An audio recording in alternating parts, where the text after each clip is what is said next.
Macario el egipcio. Nuestro Santo Padre Macario el egipcio, también llamado el Grande, vivió durante el reinado de Teodosio el Grande, alrededor del año 378. Por sus extraordinarios ejercicios ascéticos, fue considerado un típico paradigma de la vida monástica, sumamente instruido en las divinas escrituras. Redactó varios discursos llenos de utilidad para el alma y de divina sabiduría del espíritu. Simeón Metafrasto, quien floreció en tiempos de Basilio de Macedonia, cerca del año 868, admirado por las enseñanzas de utilidad para la comunidad y la sabiduría que subyace en estos escritos. Los tradujo, son en total 50, y los distribuyó para mayor claridad en 150 capítulos. Al hacerlos esplendorosos por el encanto y la seducción de su bella lengua, y con la elocuencia de la gracia ática, los volvió más dulces que la miel para sus lectores, a fin de que, así como por sublimidad de los conceptos y la moralidad de sus enseñanzas, son superiores a muchos, así también por la belleza del lenguaje y las fuerzas de las figuras no fuesen inferiores a ningún otro, y fascinando con estas cualidades, incluso a los corazones de los que buscan el dulce eco de la composición, fuesen leídos con toda gratitud. Macario el egipcio, llamado el Grande, nació entre el 300 y el 301, en una familia modesta.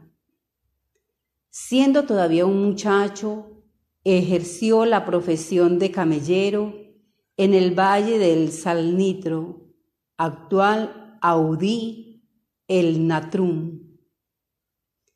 En esta localidad se retiró a los 30 años aproximadamente a asentamientos sucesivos hacia el desierto de Escete, donde seguidamente floreció la vida monástica.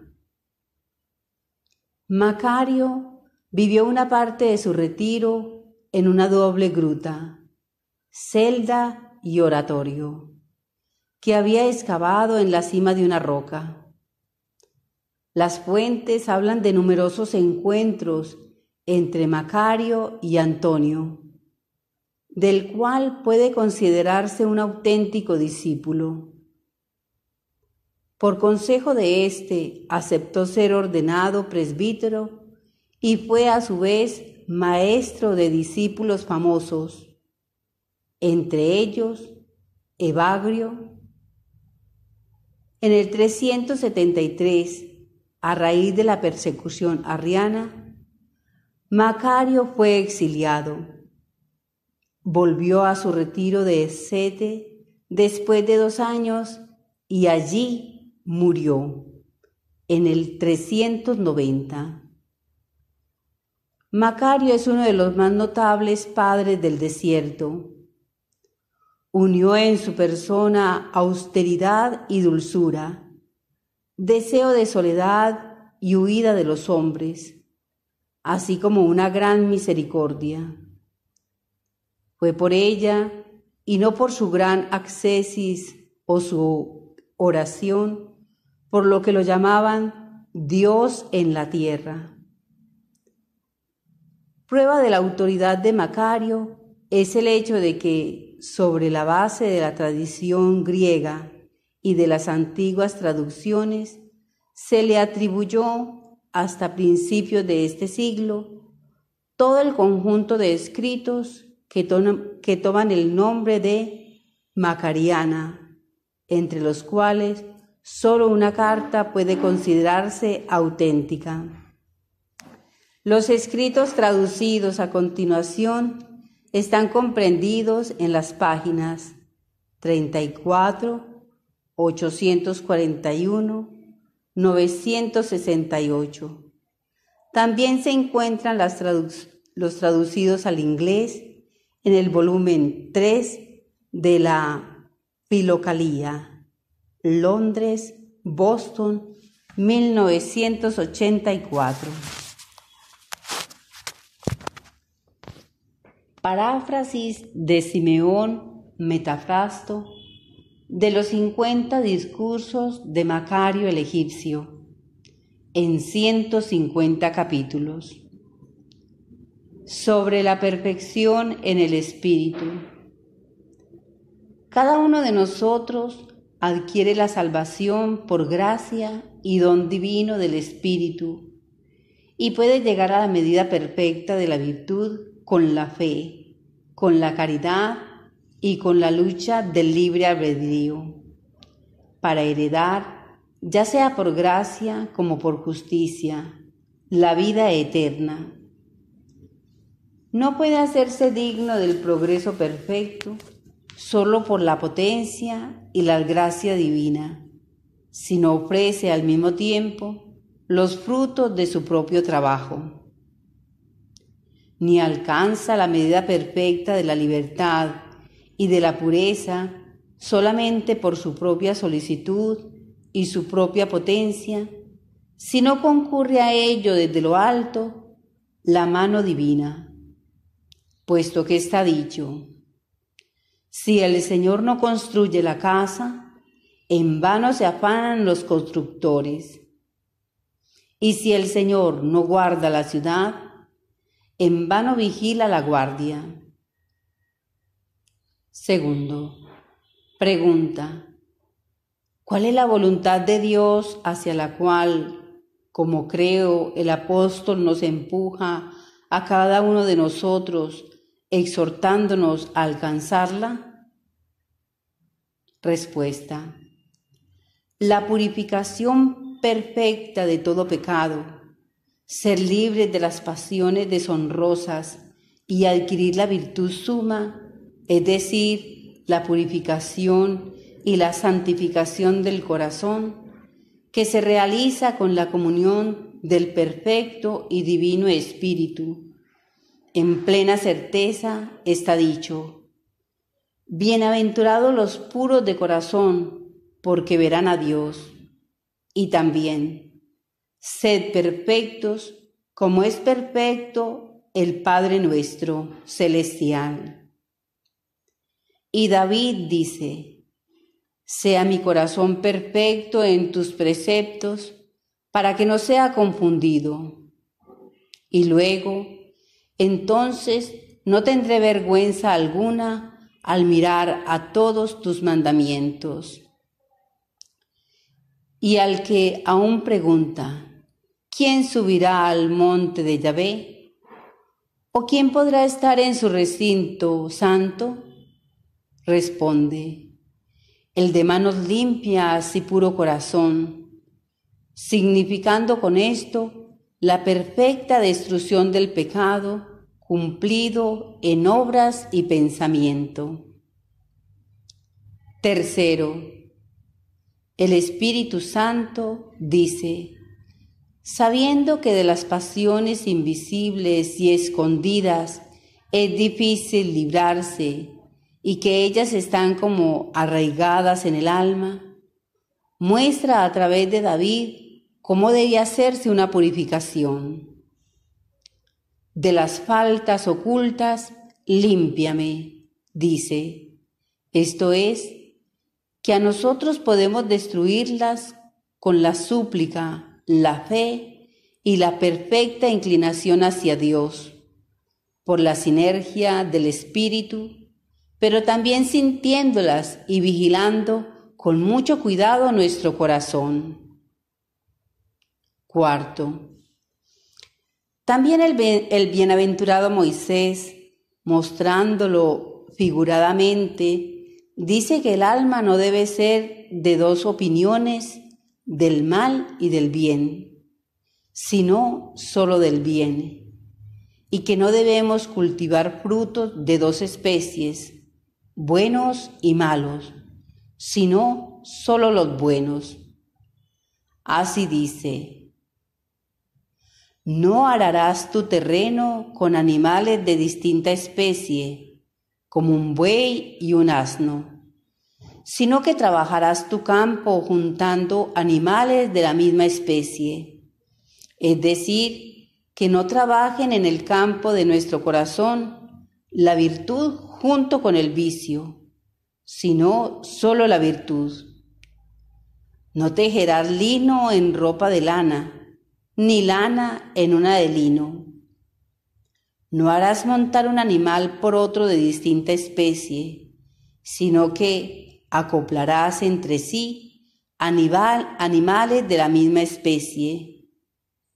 Con todos estos ejemplos, Él nos indica místicamente, como se ha dicho, que en nosotros no se deben cultivar virtud y vicio, sino que se deben engendrar simplemente los hijos de la virtud. Asimismo, que el alma no debe tener comunión con dos espíritus, con el Espíritu de Dios y con el espíritu del mundo, sino solo con el Espíritu de Dios, y producir solo los frutos del Espíritu. Dice en efecto: por esto me guío por todas tus ordenanzas y odio toda senda de mentira.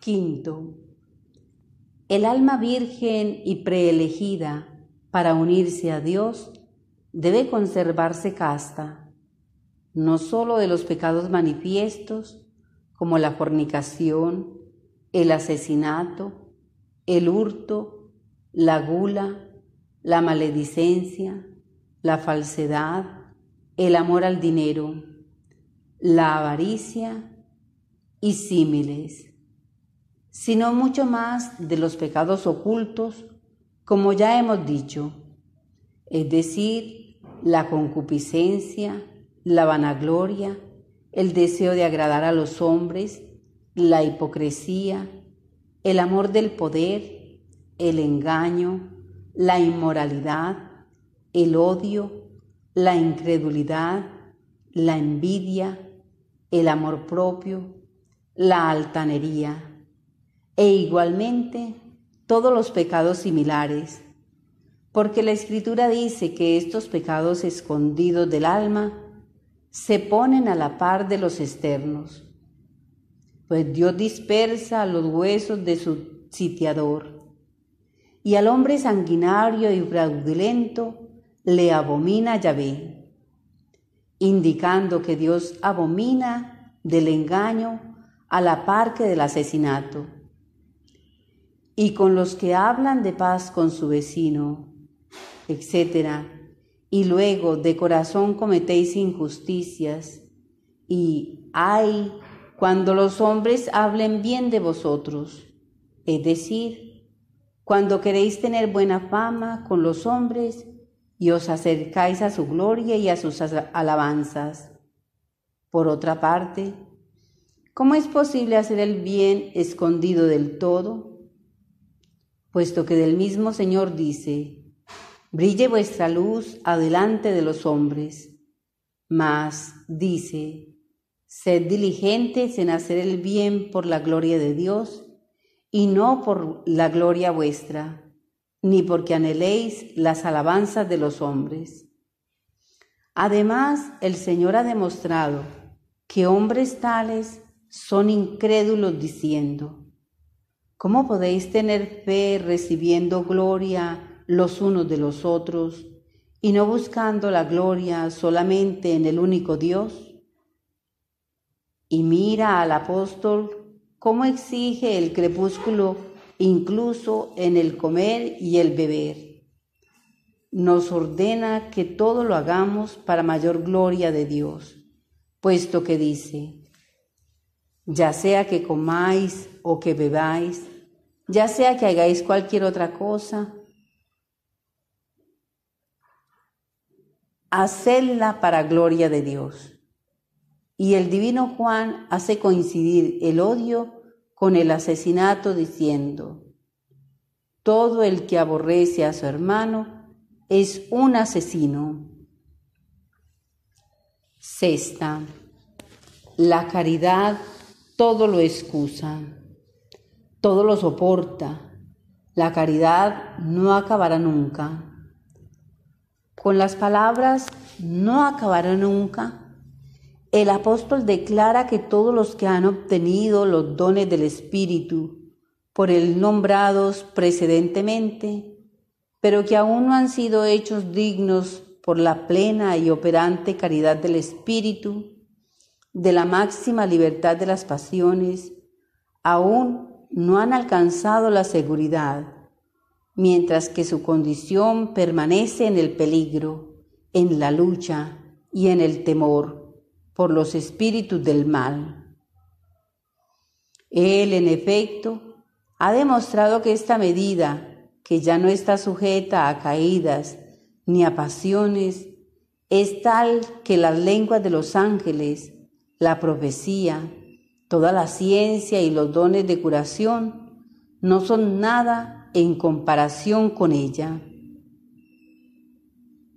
Séptimo, por eso muestra el objetivo de la perfección, para que cada uno, reconociéndose pobre de una riqueza tal, con fervor y vigor de espíritu, se apresure al fin último y así corra la carrera espiritual hasta conseguirlo, como está dicho: corred de manera que lo consigáis. Octavo, debes saber que renegar de sí mismo es entregarse totalmente a la hermandad y no seguir en nada la voluntad propia, ni ser dueño de ninguna cosa, sino solo del propio vestido, para poder, libre de todo, atenerse con gozo solo a las órdenes que se reciben, considerando a todos los hermanos, sobre todo los que guían a la comunidad y han tomado sobre sí sus cargas como señores y dueños, por causa de Cristo y obedeciendo a Cristo, quien dice: el que quiera ser primero y más grande entre vosotros, que sea el último y servidor de todos y esclavo de todos. Y que no busque ni gloria, ni honor, ni alabanza de uno o de otro hermano, por su servicio o su conducta, sino sirviendo con toda benevolencia y no por ser vistos, como quien desea ser agradable a los hombres y considerándose siempre deudor del servicio a los hermanos, en claridad y simplicidad. Noveno. Los que son guías de hermandad, por cuanto se cargan con un gran trabajo, deben luchar con humildad contra las artes rivales de la malicia, para no conseguir, con la pasión de la soberbia, tiranizando a los hermanos, una pérdida en vez de la mayor ganancia. Por el contrario, que se preocupen por ellos y los cuiden siempre como a hijos de Dios, cual padres misericordiosos y dedicados a servir a la hermandad corporal y espiritualmente. Que no rechacen, sin embargo, abiertamente la función de superior, como el dar órdenes, aconsejar a los de probada virtud, o reprochar o castigar allí donde es necesario, consolar cuando hace falta, para que con el pretexto de la humildad o de la mansedumbre, el monasterio no llegue al desorden, donde se mezclen las funciones del superior y de los subordinados. Mas, en lo secreto del pensamiento, los superiores deben considerarse esclavos indignos de todos los hermanos y como buenos pedagogos a quienes han sido confiados los hijos del amo, solicitados con toda benevolencia y temor de Dios para formar cada uno de los hermanos a toda obra buena, no ignorando que la recompensa que Dios guarda para ellos por este trabajo es grande e intangible. 10. Así como quienes han recibido el encargo de instruir a los jóvenes, que a veces son también sus amos, no vacilan, aún teniendo gran benevolencia, en golpearlos por motivos de educación y de buenas costumbres. Así es también necesario que los superiores castiguen a esos hermanos que necesitan una corrección, no obrando con ira o por orgullo como para vengarse, sino buscando su conversión con bondad de corazón y teniendo en vista la utilidad espiritual. 11. Quien desee ser orientado hacia tales costumbres, antes que otra cosa, que persiga el temor de Dios y la santa caridad, que es el primero y el más grande de los mandamientos, que pida incesantemente al Señor que ésta se vuelva una cualidad de su corazón y que así pueda adquirirla, acrecentándola progresivamente cada día, por obra de la gracia, con el continuo e incesante recuerdo de Dios, puesto que con la diligencia, el vigor, el empeño y la lucha, nos volvimos capaces de adquirir la caridad hacia Dios, formada en nosotros por la gracia y el don de Cristo. Una vez conseguida esta, es fácil conseguir el segundo mandamiento, el de la caridad hacia el prójimo, puesto que las cosas que están primero deben conseguirse antes que las otras, y es necesario ocuparse más de ellas, así las segundas vendrán detrás de las primeras. Mas si uno desprecia este primer y gran mandamiento de la caridad hacia Dios, que proviene de nuestra disposición interior, de nuestra buena conciencia y de los pensamientos sanos vueltos hacia Él junto con el socorro de la ayuda divina, y quiere cumplir superficialmente y solo exteriormente el segundo mandamiento, le es imposible desarrollarlo con total pureza.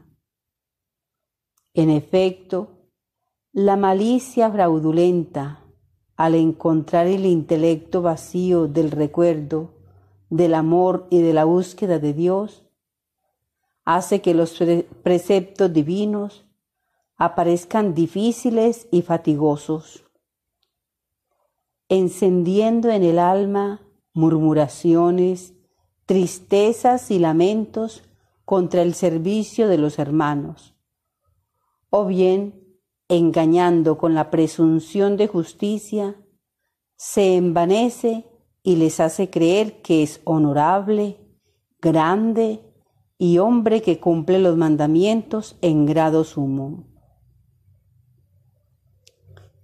12. Cuando un hombre presume de ser muy cuidadoso en la observancia de los mandamientos, peca de modo manifiesto y falla en ellos por cuanto se juzga a sí mismo y no acoge a quien juzga con verdad, puesto que sólo cuando el primer Espíritu de Dios se une a nuestro espíritu para dar testimonio, según el dicho de San Pablo, somos verdaderamente dignos de Cristo e hijos de Dios, y no así cuando nos juzgamos a nosotros mismos con nuestra presunción. En efecto, dice, que no es hombre de probada virtud el que a sí mismo se recomienda, sino aquel a quien el Señor recomienda. Mas cuando un hombre se encuentra privado del recuerdo y del temor de Dios, es inevitable que ame la gloria y vaya a la pesca de alabanza de aquellos que reciben su servicio.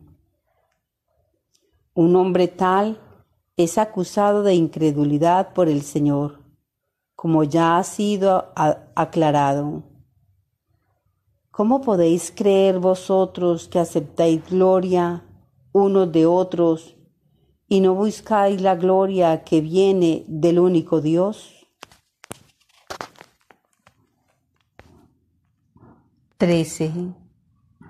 Como ha sido dicho, el amor por Dios puede realizarse con mucha lucha y esfuerzo del intelecto por medio del pensamiento santos y ocupándose continuamente de todo lo que es el bien.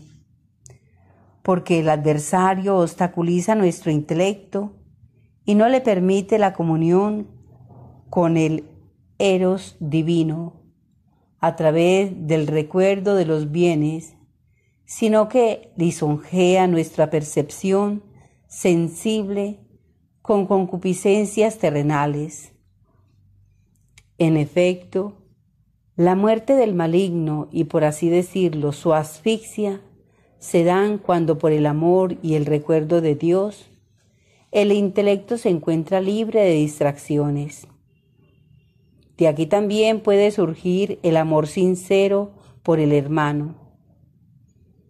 Así, la verdadera simplicidad, mansedumbre, humildad, integridad, bondad y oración, y cada corona bellísima de virtud, reciben la perfección por medio del único, solo y primer mandamiento del amor de Dios. Son necesarios entonces mucha lucha y trabajo escondido y no manifiesto del examen de los pensamientos, así como el ejercicio de los débiles sentidos de nuestra alma, para discernir el bien del mal. Porque otra parte, también es necesario reforzar y reanimar con la inclinación diligente del intelecto hacia Dios los miembros fatigados del alma. Entonces nuestro intelecto, inclinándose constantemente hacia Él, se volverá un solo espíritu con el Señor, según la palabra de Pablo.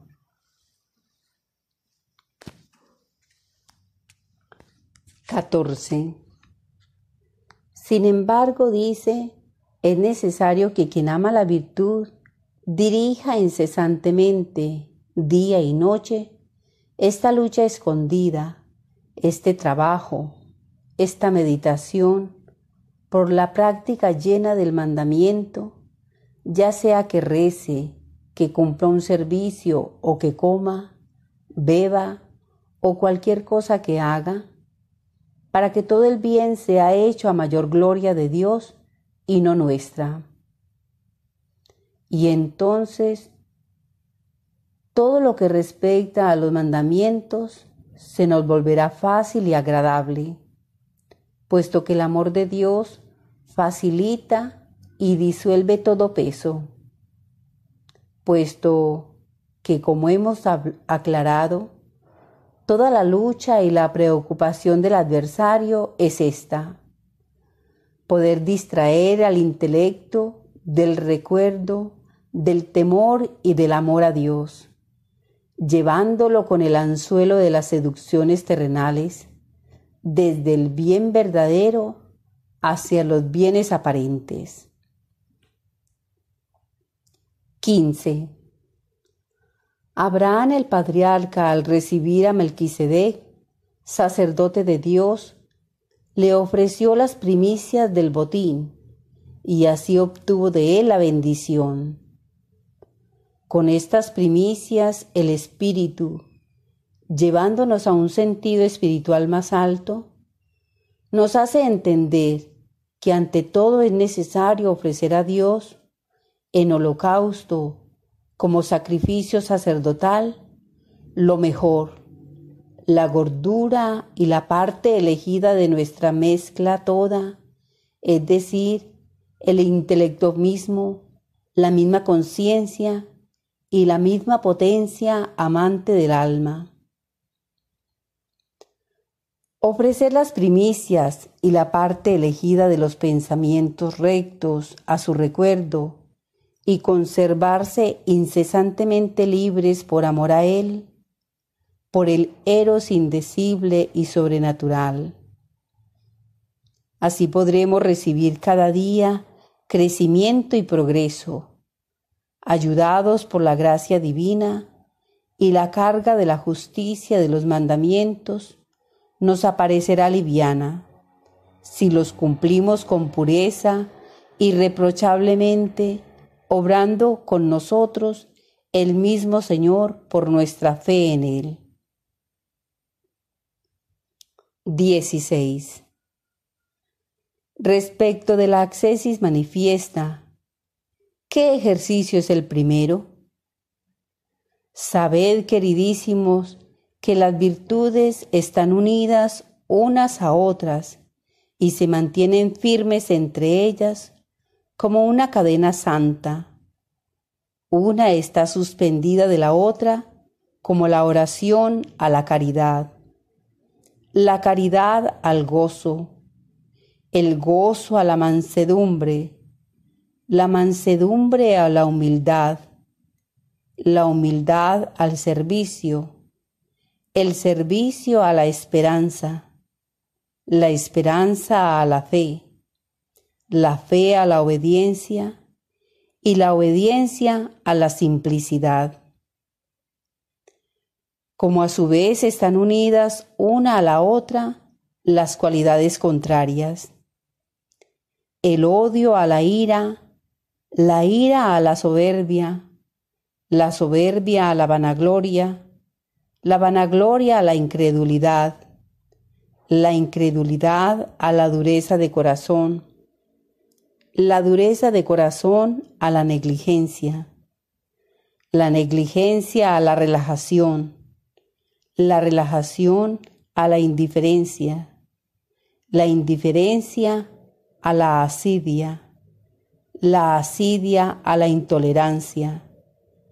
intolerancia al amor al placer. Y así las otras partes del vicio se relacionan entre ellas. 17. Todo lo que de bueno hace el hombre, el maligno pretende mancharlo y contaminarlo con la mezcla de sus semillas, como la de la vanagloria, la presunción y también la murmuración o alguna otra parecida, para que el bien que hace o no sea exclusivamente para Dios o no provenga de buena voluntad plena. Está escrito, en efecto, que Abel ofrecía sacrificios a Dios de lo mejor, la grasa y los primeros partos de sus ovejas, y que Caín igualmente ofrecía dones de los frutos de la tierra, mas no de los primeros. Por esto Dios consideraba los sacrificios de Abel y no tenía en cuenta los dones de Caín. De esto debemos concluir que es posible no hacer el bien, alguna cosa buena, es decir, hacerla con negligencia o con desprecio, o por algún otro motivo, y no solo por Dios. Por eso ocurre que ello no sea agradable a Él. Sobre la oración. 18. La constancia en la oración es la suma de todo esfuerzo y el vértice de las buenas obras. A través de ella también adquirimos las otras virtudes, puesto que Dios, cuando es invocado, nos tiende la mano para ayudarnos. En efecto, en la oración, para los que fueron hechos dignos de ella, se produce una comunión con la operación mística y la conjunción de una disposición santa, dirigida hacia Dios y hacia el mismo intelecto, en una caridad indescriptible por el Señor. Se ha dicho en efecto: tú has dado a mi corazón más alegría. Y el mismo Señor dice: el reino de Dios ya está entre vosotros. Pero al estar dentro del reino, ¿qué otra cosa puede magnificar sino que en las almas dignas queda claramente impresa la alegría celeste del Espíritu? Dado que las almas dignas ya reciben aquí, a través de la comunión operante del Espíritu, las arras y el anticipo de la felicidad y del gozo, de la alegría en el Espíritu, en la que participan los santos del reino de Cristo. Sabemos lo que el divino apóstol declara: Jesucristo, que nos consuela en toda tribulación nuestra, para poder nosotros consolar a los que están en toda tribulación, mediante el consuelo con que nosotros somos consolados por Dios. Pero también la palabra: mi corazón y mi carne gritan de alegría hacia el Dios vivo. Y como de grasa y médula se empavará mi alma. Y las otras que armonizan con estas conducen hacia el mismo sentido y aluden a la alegría y al consuelo operantes en el Espíritu. 19. Como la obra de la oración es más grande que las demás, el esfuerzo y el cuidado de quien está enamorado de ella debe ser mayor, para evitar de esta manera tener que soportar un despojo por parte de la maldad. En efecto, el maligno ataca con una tentación mayor a los que buscan un bien mayor.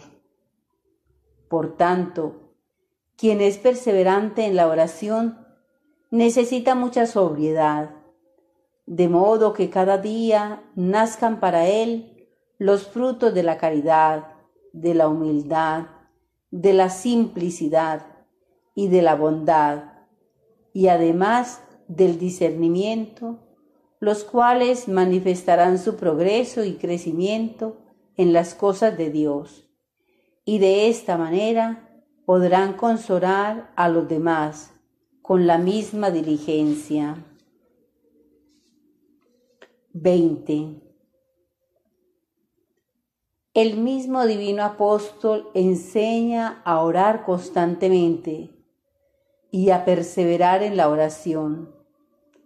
También enseña la palabra del Señor que dice: tanto más será la venganza de Dios para quienes le griten a Él noche y día.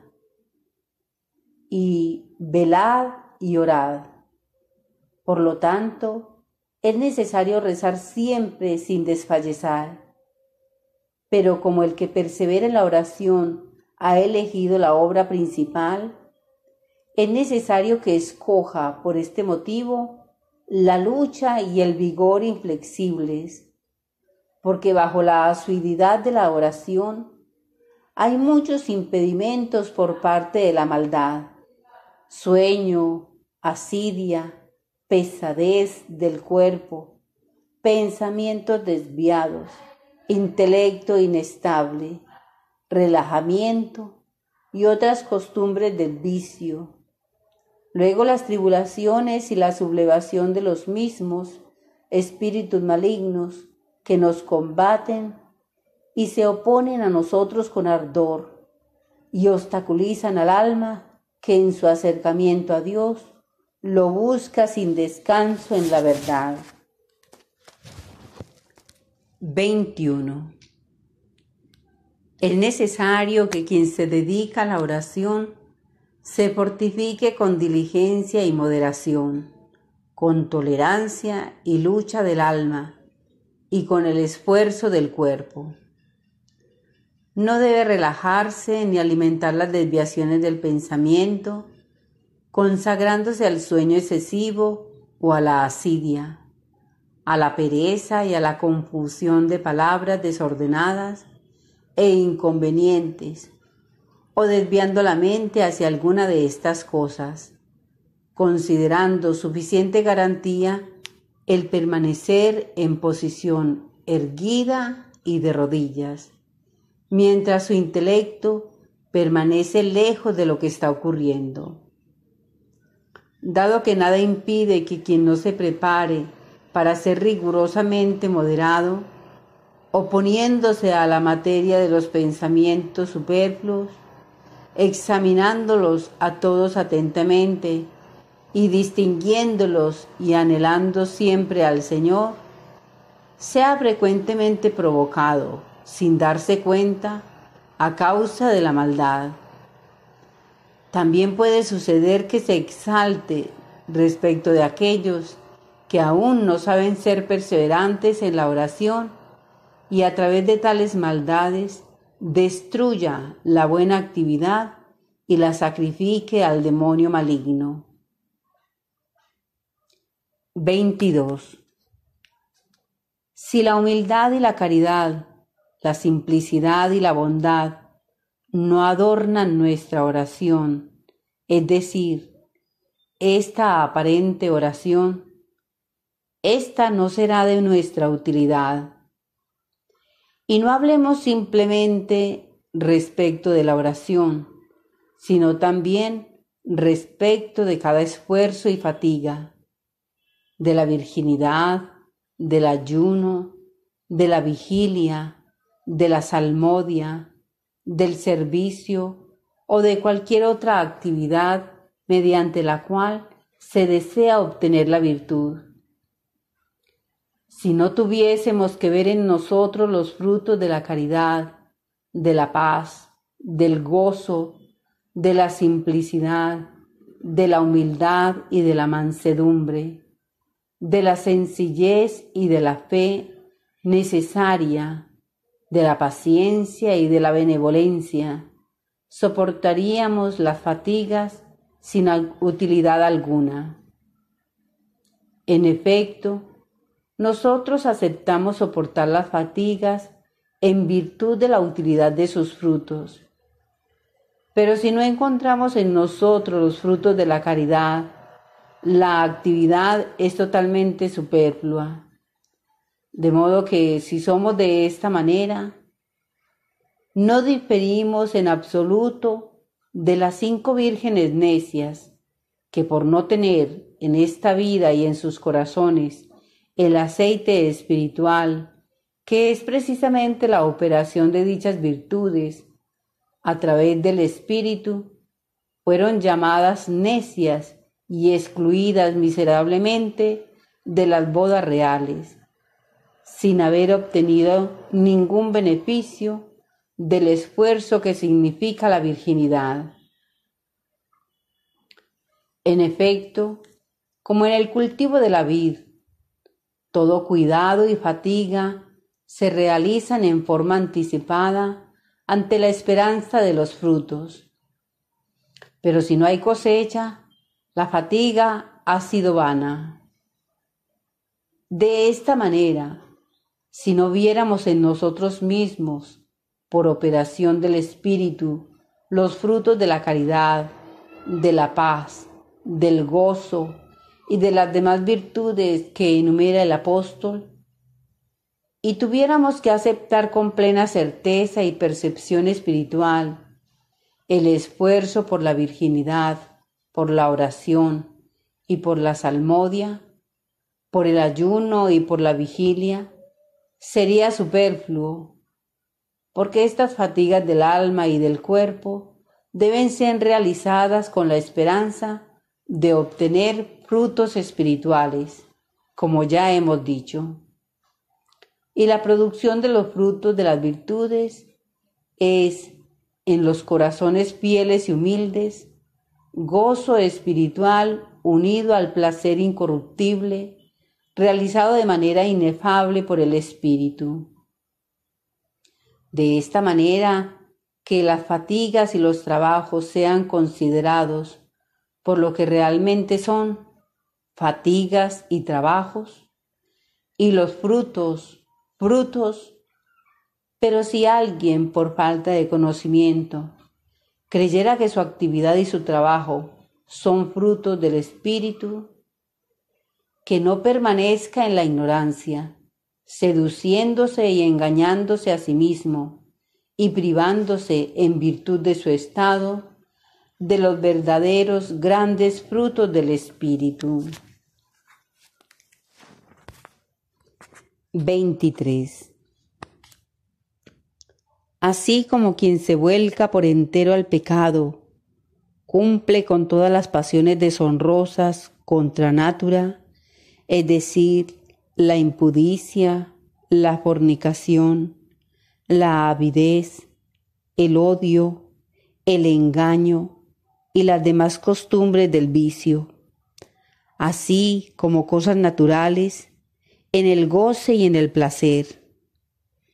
Así, quien es verdadero y perfecto cristiano, busca, como cosas naturales, todas las virtudes y todos los frutos sobrenaturales del Espíritu, es decir, la caridad, la paz, la paciencia, la fe, la humildad y toda especie verdaderamente áurea de la virtud, con mucho gozo y placer espiritual, ya sin pena y fácilmente, y ya no combate contra las pasiones del vicio, porque ha sido perfectamente rescatado por el Señor y ha acogido en el corazón, por medio del Espíritu bueno, la paz perfecta y el regocijo de Cristo.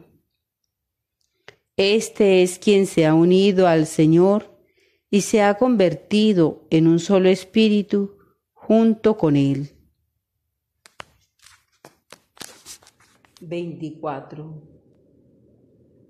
Los que por puericia espiritual aún no son capaces de dedicarse en grado sumo a la oración, deben aceptar servir a los hermanos con piedad, fe y temor de Dios, como quien sirve a un mandamiento del Señor y a un asunto espiritual, y no como quien espera de los hombres compensación u honor o agradecimiento alguno, y ello sin dar lugar en modo alguno a la murmuración, al orgullo, a la negligencia o a la vanidad, para que esta buena obra no sea manchada ni arruinada, sino que sea agradable a Dios por la piedad, el temor y la alegría. 25. El Señor, con tanta benevolencia y tanta bondad, ha sido tan condescendiente con los hombres, oh la divina compasión por nosotros, que se ha preocupado de no descuidar ninguna compensación por las obras buenas, sino de guiarlos a todos desde las virtudes pequeñas hacia las más grandes, para no privar a nadie, ni siquiera de recibir como recompensa un vaso de agua fresca.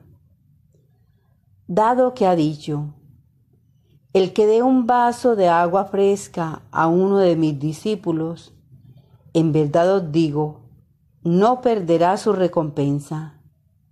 Y agrega: cada vez que lo hicieron con alguno de ellos, lo hicieron conmigo, a condición de que se haga por Dios, no por la gloria humana, agregó, solo por el nombre del discípulo, es decir, por temor y amor de Cristo, reprendiendo a su vez a los que hacen el bien con ostentación. Agregó: afirmando su palabra con decisión. En verdad os digo, han recibido ya su recompensa.